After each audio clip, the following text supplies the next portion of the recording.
yaitu di dalam berkat nama Tuhan Yesus Kristus, Sang Penguasa dan junjungan ilahi kami. Haleluya. Amin. Amin. Puji Tuhan. Silakan duduk.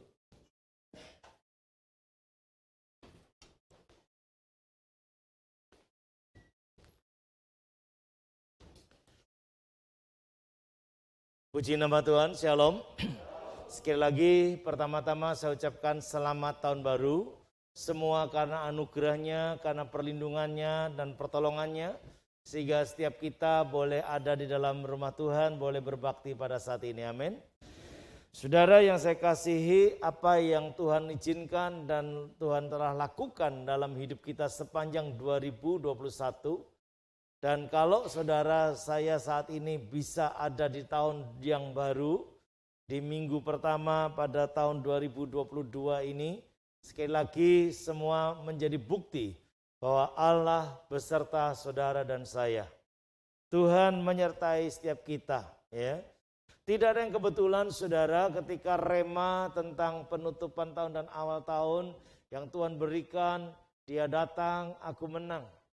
Sungguh sesuatu yang sangat dahsyat, yang luar biasa, karena tidak pernah dalam perencanaan, tidak juga dalam pergumulan, tetapi ketika menjelang tutup tahun kemarin, saya hanya merenung sejenak, kemudian saya berdoa, saya minta apa Tuhan yang menjadi peneguhan buat umatmu sepanjang tahun 2022. Kalau Tuhan datang dalam hidup saudara dan saya, pasti kita semuanya akan menjadi pemenangnya, amin. Artinya menang dari apa? Dari segala sesuatu dalam kehidupan. Apa yang pernah tertunda di tahun 2021, biarlah saat ini boleh tergenapi di tahun yang baru ini. Itu sebabnya firman Allah terambil dalam kitab Kejadian, pasalnya yang ke-18 ayat yang ke-14 dikatakan sebagai berikut. Adakah sesuatu apapun yang mustahil untuk Tuhan?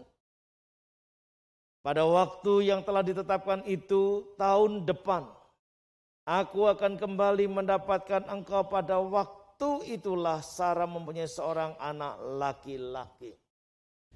Kalimat ini diulang oleh Tuhan sebelumnya di ayat yang ke-10 sudah diungkapkan. Tetapi karena Sarah tertawa dalam hatinya, logikanya bekerja atau berjalan. Yang aku yang sudah usia lanjut seperti ini, bahkan sudah mati haid, tidak mungkin lagi akan bisa punya anak. Tetapi sekali lagi saudara, adakah sesuatu apapun yang mustahil bagi Tuhan atau untuk Tuhan? Jawabannya tentu tidak. Amin. Dan kita juga melihat bagian-bagian ini ketika proses daripada Maria yang lebih ekstrem lagi, belum bersuami, tapi ia bisa melahirkan seorang anak. Bukan tipikal hidup sekarang, ya. Ini tipikal yang sangat spesial, khusus. Kalau sekarang memang banyak terjadi, ya kan? Belum ada pernikahan tapi sudah ada kehamilan. Nah, itu sebabnya beda banget, ya. Nah, saudara yang saya kasihi, ini menjadikan satu penguatan buat setiap kita. Kalau Tuhan mengatakan pada waktu yang ditetapkan itu, tahun depan.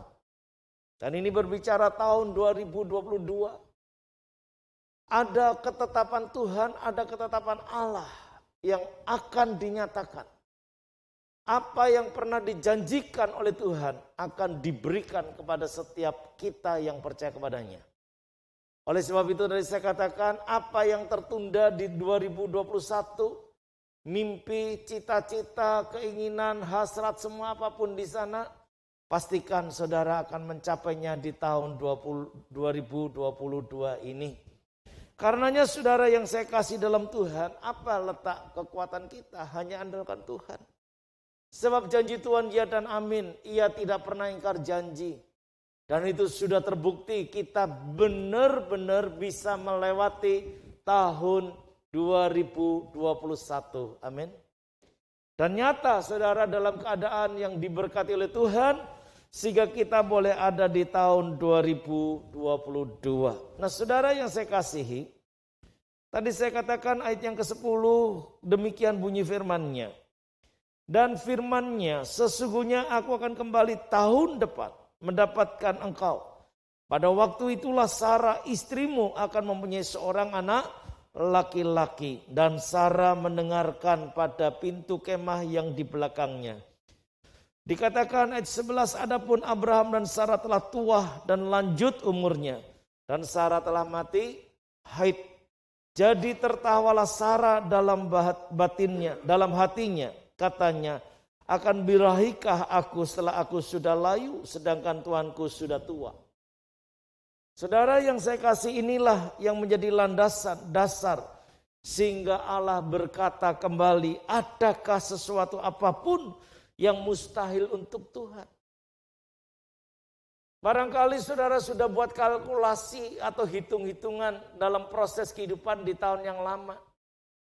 Gak mungkin bisa dikerjakan, gak mungkin bisa dicapai. Tapi saya mau katakan sekali lagi dalam nama Tuhan Yesus. Apa yang kemarin tertunda, apa yang kemarin bahkan hilang, pastikan bisa kembali datang dalam hidup saudara. Selama dia datang dalam hidup kita, maka saudara dan saya pasti akan menang. Dalam segala aspek, entah kesehatan, entah keuangan, entah rumah tangga, entah kehidupan bermasyarakat dan kehidupan lainnya saudara. Kita semua akan dibuat menjadi berhasil. Karenanya saudara yang saya kasih dalam Tuhan, kita patut mengucap syukur untuk kesempatan yang baik. Tetapi satu hal yang perlu saya ingatkan. Kalau rema atau tematik yang diberikan Tuhan, dia datang, aku menang. Artinya apa? Saudara belum pemenangnya.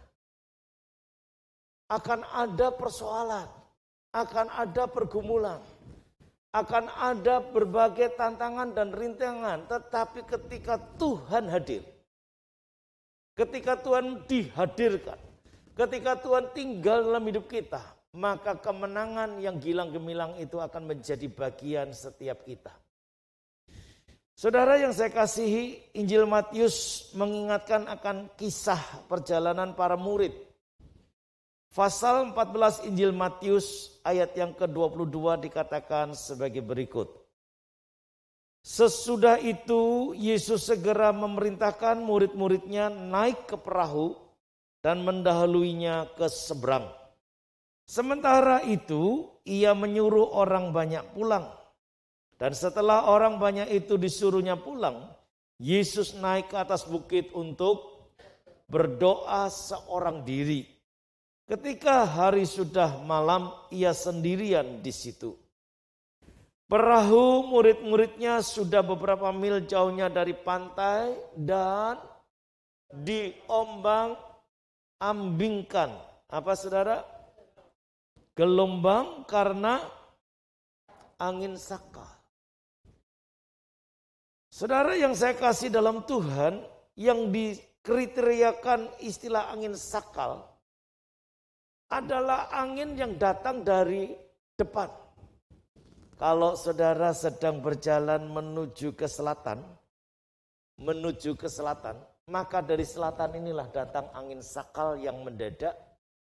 Kata sakal dalam kamus bahasa Indonesia adalah benturan atau pukulan yang keras. Dan tidak sedikit perahu atau kapal bisa pecah karena angin sakal. Dan tidak ada seorang pun yang bisa tahu kapan angin sakal itu datang. Karena sifatnya adalah misteri. Bisa terjadi kapan saja. Kaitannya dengan tema, dia datang, aku menang. Dianya bisa juga masalah, tapi dia yang dimaksud di sini bukan masalahnya, tapi adalah Yesus Kristus. Kalau dia datang dalam hidup kita, angin sakal sebesar apapun tidak akan membuat kita tergoncang. Kalimat yang dikatakan bahwa perahu daripada murid-murid tadi diombang-ambingkan gelombang. Gelombang itu disebabkan karena angin sakal tadi.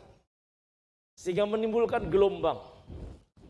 Dan kalau tidak punya kewaspadaan, tidak punya kemahiran, tidak punya kemampuan, pasti kapal itu akan terguling atau tenggelam. Bahkan bisa pecah. Sederhananya lagi karena ini datangnya dari depan. Tadi saya katakan, kalau perahu kita, hidup kita sedang berjalan ke selatan, tiba-tiba dari selatan ada angin sakal, berarti perahu ini tidak bisa berjalan normal. Terhambat. Amin. Cukup paham ya? Terhambat. Gerak kita terhambat. Perjalanan hidup kita terhambat. Berkat yang Tuhan berikan itu terhambat. Maka diperlukan kehadiran pribadi yang dahsyat, yang luar biasa, yaitu Yesus Kristus Tuhan kita. Perhatikan ayat berikutnya. Kira-kira jam 3 malam datanglah Yesus kepada mereka berjalan di atas air. Ketika murid-muridnya melihat dia berjalan di atas air, mereka terkejut dan berseru, "Itu hantu." Lalu berteriak-teriak karena takut. Tetapi segera Yesus berkata kepada mereka, apa saudara? Tenanglah, aku ini. Tenanglah, aku ini. Jangan takut.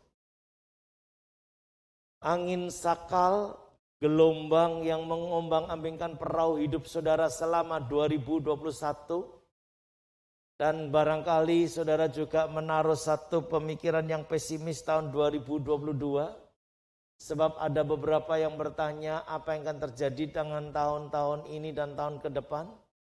Seluruh pengetahuan dan semua apa yang hari ini telah disampaikan oleh para ahli di bidangnya tidak mengembirakan.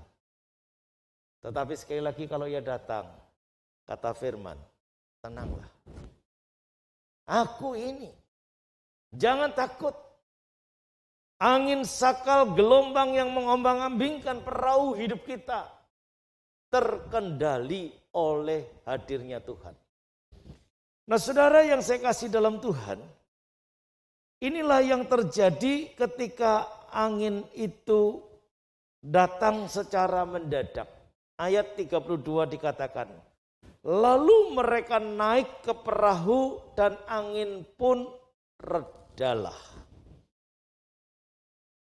Ketika Petrus meminta agar bisa datang kepadanya, maka Tuhan Yesus berkata, datanglah. Karena jangan dianggap hantu. Ya. Dan ketika dia tahu bahwa itu adalah Tuhan, maka sungguh imannya timbul. Tapi sekali lagi saudara, ketika dilihatnya gelombang atau tiupan angin datang begitu kuat, maka Petrus takut dan berteriak, Tuhan tolonglah aku. Maka tadi dikatakan lalu mereka naik ke perahu. Tuhan Yesus bersama Petrus naik ke perahu yang di dalamnya juga ada murid-murid Tuhan. Dan ketika Yesus naik ke perahu, sekali lagi perhatikan, ketika Tuhan Yesus naik ke perahu, ketika Tuhan Yesus datang dalam perahu hidup saudara, ketika Tuhan Yesus datang dalam kehidupan pribadi saudara, redalah angin itu. Redalah. Oleh sebab itu saudara, kemenangan itu pasti. Tujuan hidup kita, perjalanan hidup kita pasti sampai tujuan. Bukan hanya sekedar sampai, tetapi membuahkan hasil daripada sebuah tujuan. Kalau saudara mau berbelanja ke pasar besar, arahnya ke selatan. Tadi kalimatnya apa? Mau berbelanja. Tapi kalau ada angin sakal terhambat, ada demonstrasi katakan terhambat, ada kecelakaan di jalan dan membuat macet dan terhambat, kan bisa terjadi bukan? Bisa terjadi semuanya itu. Tetapi kalau saudara sabar, menunggu sampai terurainya jalan atau terselesaikannya jalan, maka saudara akan sampai tujuan. Dan ketika sampai pasar besar tujuannya, apa yang saudara akan lakukan? Saudara hanya duduk diam, terus bengong-bengong, kok mau tadi kok bisa ada kecelakaan gitu begitu? Tadi tujuannya apa? Belanja. Gaya hidup saudara, tujuan hidup saudara, cara hidup saudara akan menentukan apa yang akan didapat. Kalau saudara beriman tahun ini dapat rumah, ya jadilah. Kalau tahun ini saudara punya mobil, jadilah. Kalau saudara berkata tahun ini pekerjaan semua diberkati Tuhan, jadilah. Tapi jangan lupa, angin sakal bisa datang. Kemenangan itu akan didapat kalau Tuhan datang. Padahal perjalanan hidup kita kalau dengan ilustrasi tadi, ada angin sakal, ada benturan, ada pukulan yang keras. Yang bisa meropek, merusak perahu hidup kita. Tapi sekali lagi saudara, kalau Tuhan hadir, maka tenang, redalah. Angin itu dalam kekuasaan Tuhan. Tuhan di sini tidak pernah ngomong, hei angin, diam. Enggak. Hei gelombang, diam. Enggak. Tuhan Yesus tidak ngomong itu. Tapi Tuhan mengambil tindakan. Itu sebabnya sekali lagi, adakah yang mustahil bagi Tuhan? Jawabannya tidak. Tidak ada. Maka dari itu saudara yang saya kasih dalam Tuhan, mari tahun ini jangan hanya berhenti dalam mimpi. Biarlah mimpinya tahun kemarin saja. Semua cerita kenangan tahun 2021, biarlah itu kenangan yang baik untuk memotivasi kita untuk lebih baik lagi di tahun yang baru ini. Sehingga saudara benar-benar meraih kemenangan. Saudara benar-benar menjadi pribadi yang dikenan, yang disertai oleh Tuhan. Dan setiap orang yang disertai Tuhan selalu berhasil dalam hidupnya. Amin. Contoh Alkitab, dalam kitab Kejadian pasal 39 saudara. Dikatakan begini, pasal 39 ayat yang pertama. Adapun Yusuf telah dibawa ke Mesir dan Potifar seorang Mesir, pegawai istana Firaun, kepala pengawal raja, membeli dia dari tangan orang Ismail yang telah membawa dia ke situ. Pada saat itu saudara kita tahu cerita dan kisah. Yusuf yang kategorinya adalah anak kesayangan, anak emas daripada Yakub. Maka saudara menimbulkan keiri hatian. Hati-hati kakak sini anak emasnya Tuhan. Enggak amin, enggak apa-apa. Hati-hati kakak sini anak emasnya Tuhan. Akan ada pribadi yang tidak suka dengan saudara. Siapa dia? Iblis. Oleh sebab itu saudara, berbagai cara dilakukan oleh si jahat. Saudara-saudara pada Yusuf dirasuk oleh roh jahat sehingga mereka membuat satu rekayasa. Kalau saudara sudah punya pengalaman tahun 2021, jangan terjadi di tahun 2022. Itu sebabnya perlu kewaspadaan. Nah saudara yang saya kasih dalam Tuhan, ketika Yusuf berhasil dibuang ke sumur, ternyata tidak mati. Tetapi apa yang terjadi saudara, selanjutnya dia dijual untuk menjadi budak. Dan ketika terjadi jual beli budak tadi, maka Yusuf dibeli oleh Potifar, yaitu adalah kepala pegawai pengawal raja.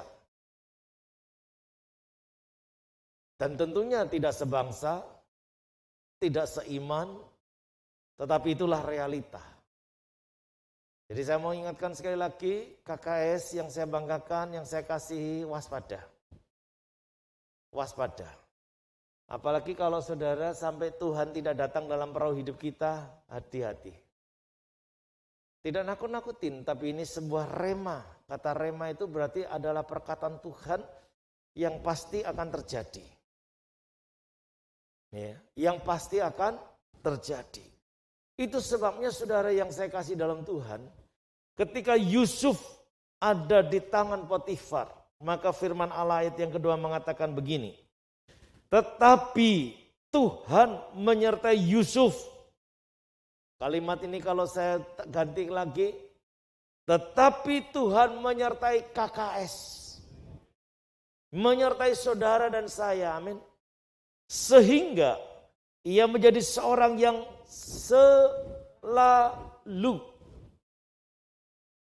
selalu apa? Gagal? Selalu apa? Selalu apa? Coba lebih keras lagi, selalu apa? Nah, coba saudara renungkan. Apakah setiap pekerjaan saudara selalu berhasil? Mari kita evaluasi. Mari kita jujur di hadapan Allah. Jangan sampai kita hanya buang waktu dengan percuma mengerjakan sesuatu yang sia-sia.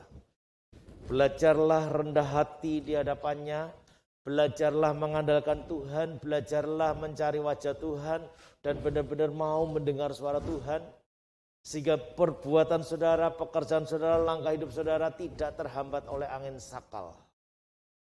Berhenti untuk bermimpi, berhenti untuk mengandalkan kepandaian kepintaran, tapi andalkan Tuhan di tahun 2022 ini.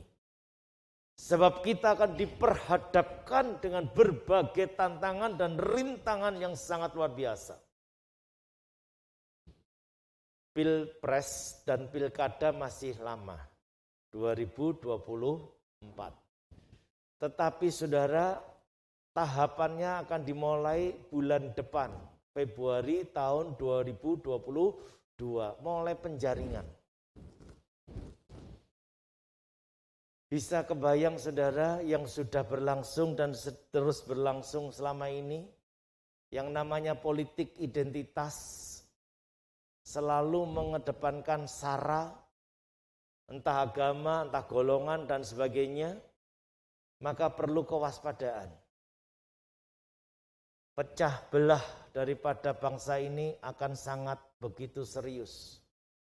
Maka perlu kewaspadaan.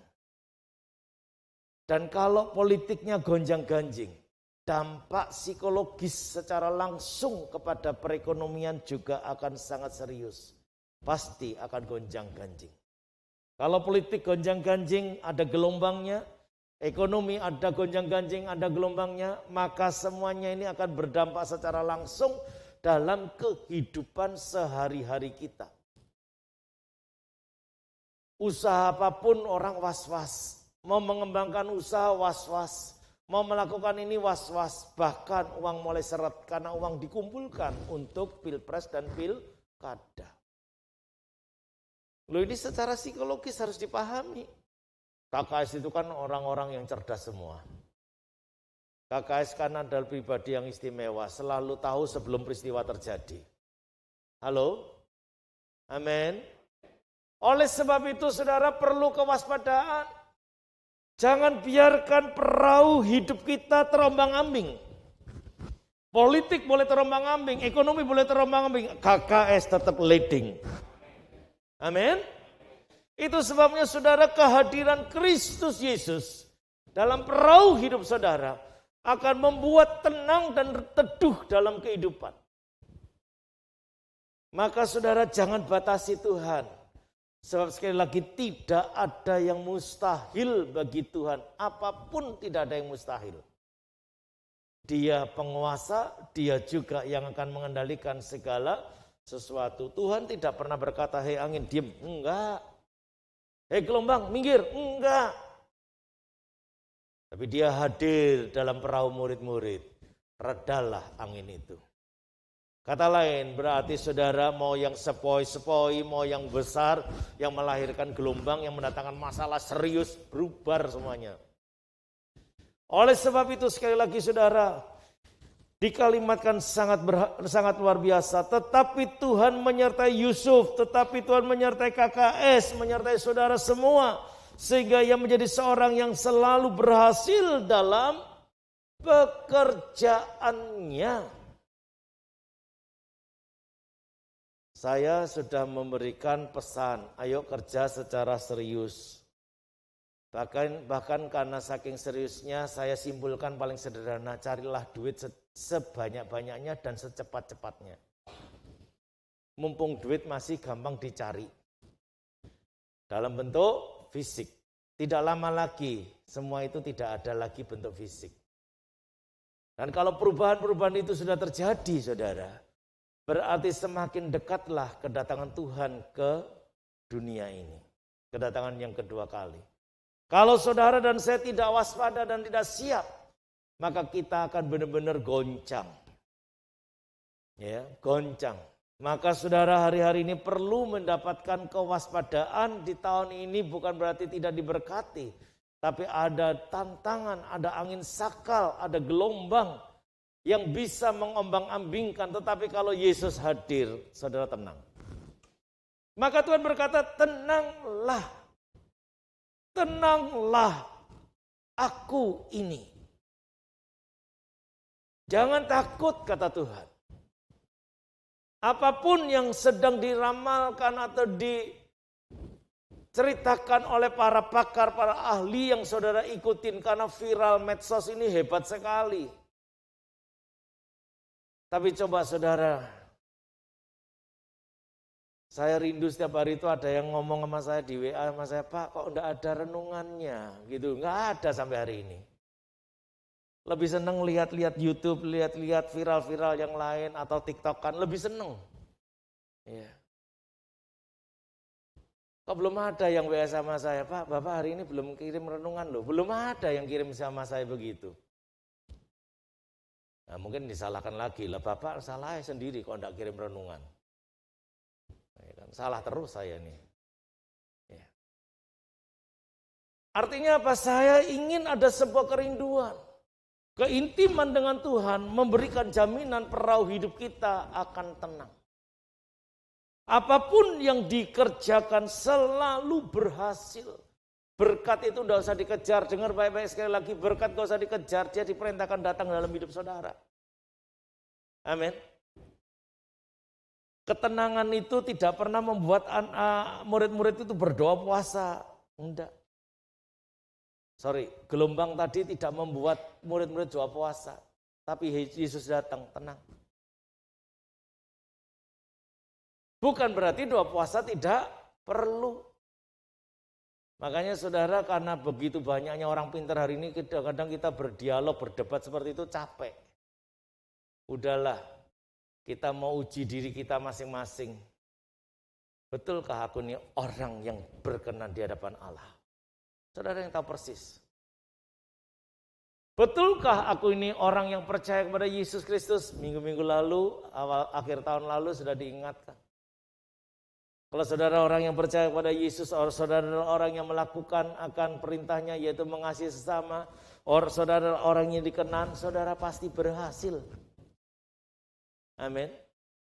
Amin. Dan saya selalu berani katakan, saudara, pengembalaan 29 tahun itu bukan hal yang mudah. Tapi keberhasilan yang dicapai dalam hidup ini menjadi bukti nyata bahwa Allah tidak pernah tinggal diam.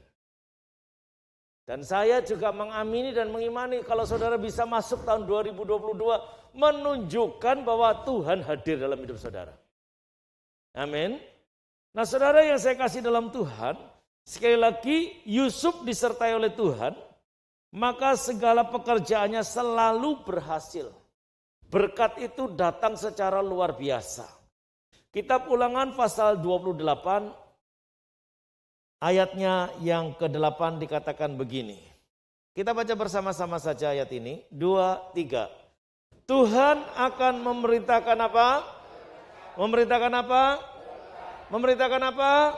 Berkat ke atasmu di dalam lumbungmu dan di dalam segala usahamu. Ia akan memberkati engkau di negeri yang diberikan kepadamu oleh Tuhan Allahmu. Nyata saudara, ada di tahun 2022 Tuhan akan memerintahkan berkat datang dalam hidup saudara. Tapi jadilah orang yang benar-benar bisa dipercaya.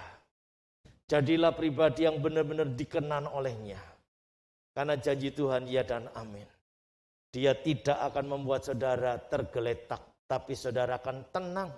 Sehingga saudara akan mengambil bagian-bagian yang telah Tuhan tetapkan. Sekali lagi, Tuhan akan memerintahkan berkat ke atasmu, di dalam lumbungmu, dan di dalam segala usahamu. Jadi saudara yang saya kasih, mohon maaf kalau saudara melakukan pekerjaan yang tidak sesuai dengan kehendak Allah, ya jangan pernah berharap dapat berkat. Tuhan ngomong A, saudara berkata enggak mungkin. Itu sudah menyangkali Tuhan. Sebab bagi Tuhan tidak ada yang mustahil. hitung kalkulasi ini biasanya, ini seharusnya kudune katanya. Harus kita buang jauh-jauh. Apa yang menjadi kehendak Tuhan, mari kita kerjakan. Sekalipun gak masuk akal. Bahkan sekalipun mustahil dalam hitungan kalkulasi secara matematik. Gak mungkin. Tapi sekali lagi, buat Tuhan itu adalah perkara yang dahsyat. 5 roti, 2 ikan. Cukup untuk 5.000 orang. Bahkan sisa, mari pakai logikanya Tuhan dong. Jangan pakai logika sendiri. 5 roti, 2 ikan. Ada nggak sebakul? Ada nggak sekeranjang? 5 roti, 2 ikan. Kok bisa sisa jadi 12 keranjang? Maka saya mau sampaikan, mohon maaf kalimat saya, sepintar apapun kita, kalau kita ngandalkan kekuatan diri sendiri, kita sebenarnya orang paling bodoh di dunia. Tapi kalau saudara sekalipun saudara berkata, aku tidak berdaya, tidak punya kemampuan, bahkan mungkin saudara klaim mengatakan, aku ini orang bodoh, aku ini orang yang tidak berdaya apa-apa. Tapi kalau Tuhan hadir dalam hidup saudara, saudara diberikan kemampuan yang dahsyat. 5 roti 2 ikan, sisa 12 bakul. Ini bukan pekerjaan manusia. Itu sebabnya saudara, tidak ada yang mustahil bagi Allah, itu ya dan amin. Berkat diperintahkan atas usaha saudara, berkat diperintahkan atas lumbung saudara, artinya kebutuhan pokok saudara tidak berkekurangan. Pastikan dia datang dalam perahu hidup saudara. Tenang berarti kemenangan. Tenang berarti keberhasilan. Itu sebabnya saudara, kemenangan itu bukan ala kadar. Sekali lagi saya mau sampaikan dengan tegas, kemenangan dari Tuhan bukan sekedarnya, ala kadarnya atau seadanya, enggak. Karena Allah mempersiapkan sesuatu yang sempurna bagi umatnya. Kita Mazmur pasalnya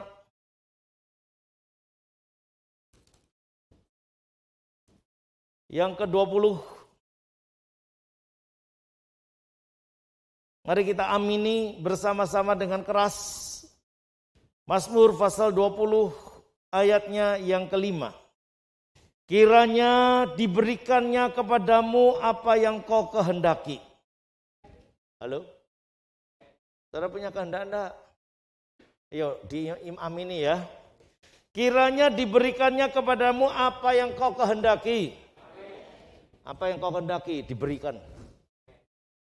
Dan dijadikannya berhasil apa yang kau rancangkan. Jadi tidak hanya berhenti di mimpi, tidak berhenti hanya di cita-cita, tidak berhenti di angan-angan, apa yang kau rancangkan terjadi. Amin.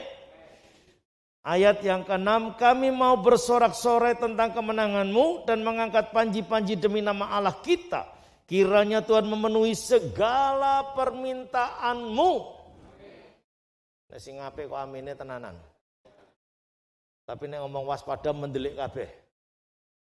Wah, iki piye ya? Iki tema iki jane ya nyenengke tapi kok bikin deg-degan. Karena ada angin sakal tadi. Jangan takut. Ayat yang ke-7 baca bersama-sama saja. Ayat yang ke-7, 2, 3. Sekarang aku tahu, stop. Saya mau minta saudara baca sekali lagi. Sekarang aku tahu. Yuk, 2, 3. Nah, pertanyaannya dulu. Tahu apa? Halo? Tahu apa? Tahu perkataan Tuhan, tahu firman Tuhan, tahu janji Tuhan, tahu apa yang disabdakan Tuhan. Tenanglah, aku ini, jangan takut. Tahu kalau orang yang disertai Tuhan itu berhasil, tahu? Saudara orangkah yang dimaksudkah? Halo? Haleluya. Ulang ya ayat yang ke-7, 2, 3. Sekarang aku tahu bahwa Tuhan memberi kemenangan kepada siapa yang diurapi? Saudarakah? Siapa yang diurapi? Saudarakah? Amin. Yuk lanjutkan. Dan menjawabnya dari surganya yang kudus dengan kemenangan yang apa? Kemenangan yang asal atau kemenangan yang gimana? Kemenangan yang kilang gemilang dengan oleh tangan kanan Allah sendiri. Ini jaminan daripada Allah. Oleh sebab itu saudara, mari kita taruh harap sepenuhnya hanya kepada Dia. Sebab Dialah kekuatan satu-satunya dalam hidup kita. Amin. Kiranya firman ini boleh menguatkan dan terus membawa saudara bergantung dan berharap pada Tuhan. Jangan lupa, angin sakal akan datang dan kita akan tetap tangguh menghadapinya. Dalam nama Tuhan Yesus. Amin. Mari kita berdoa. Bapa di surga, terima kasih untuk kesempatan yang indah kami boleh ada di tahun yang baru 2022. Firman-Mu memberikan satu peringatan bahwa sungguh Tuhan akan ada gelombang, akan ada angin sakal. Kami percaya perahu hidup kami tidak akan pernah rusak atau bahkan pecah karena Engkau hadir dalam hidup kami. Bahkan kehadiran-Mu, kedatangan-Mu nyata-nyata memberi kami kemenangan atau keberhasilan. Sehingga kami mencapai sebuah tujuan dengan gilang gemilang. Terima kasih Bapak. Kami serahkan setiap pergumulan umat-Mu tanpa terkecuali. Berkatilah kehidupan mereka di dalam nama Tuhan Yesus. Sempurnalah karya Tuhan atas setiap umat-Mu. Dalam nama Tuhan Yesus kami sudah berdoa. Haleluya. Amin. Tuhan Yesus memberkati.